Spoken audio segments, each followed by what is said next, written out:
Isa nga po mga idol sa mga rason bakit nananatili pa rin sa itaas ng standings ang Minnesota Timberwolves dahil sa kanilang superstar na si Anthony Edwards na siyang nangunguna sa kanilang opensa simula nang maging out ang kanilang big man na si Karl Anthony Towns. Kaya double effort nga po ang kinailangan nitong ipakita sa kanyang mga ginagawang performance at mukhang matagumpay rin naman niya itong nagagawa since maging ang NBA legend na si Shaquille O'Neal ay kanya na rin namang napahanga sa kanilang pagkapanalo noong nakarang araw kontra sa Clippers.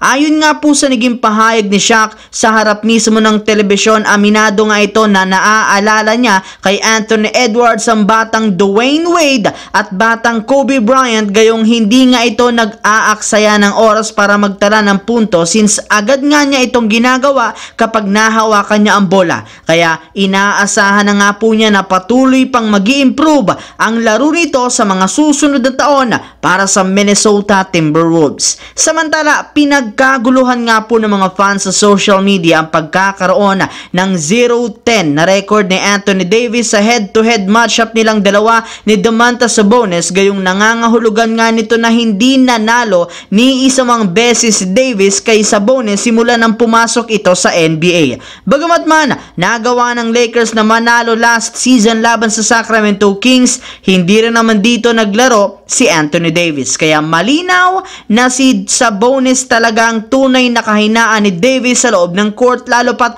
hindi nga po siya makagalaw ng maayos, mapa-opensa o depensa sa tuwing nagkakatapat silang dalawa. Pero ayon rin naman nga po mga idol sa isang NBA analyst, hindi lang naman nga po si Sabonis ang nag-iisang big man sa liga na nahihirapan si Davis since nariyan rin naman sina Joel Embiid at Nikola Jokic. Sa katunayan, 1-7 ang record ni AD kontra kay Embiid sa huling 8 laro nito at 0-7 rin naman ang record niya laban kay Jokic ng Denver Nuggets. Kaya dyan pa lang mapapansin na nga ninyo, sobra talagang nahihirapan o nag-struggle si Anthony Davis na tapatan ang ilang mga legit center na merong magandang footwork sa kanilang opensa. Hindi rin naman nga po mga idol isang natural na center si Anthony Davis, gayong isang power forward nga ito. Kaya hindi na nakapagtataka kung bakit hindi niya kayang pigilan at tapatan ang mas malalaki at mas malalakas na sentro kumpara sa kanya. Samantala, hindi pa rin talaga kayang talunin ng Miami Heat ang defending champions na Denver Nuggets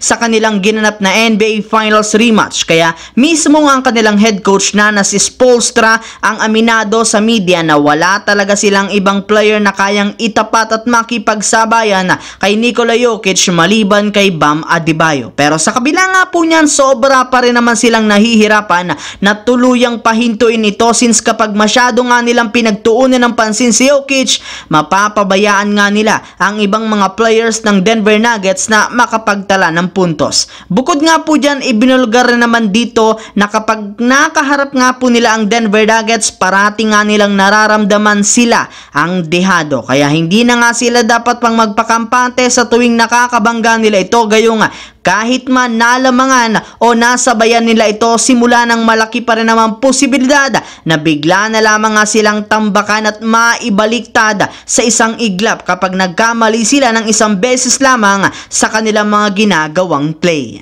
So yun lamang mga idol ang ating bagong video. Once again, this is your J-Zone TV. Don't forget to subscribe at syempre pindutin ang notification bell sa akin channel para lagi kayo maging updated sa mga videos na pinapalabas ko. Isang malaking shoutout sa lahat mga idol. Maraming salamat po.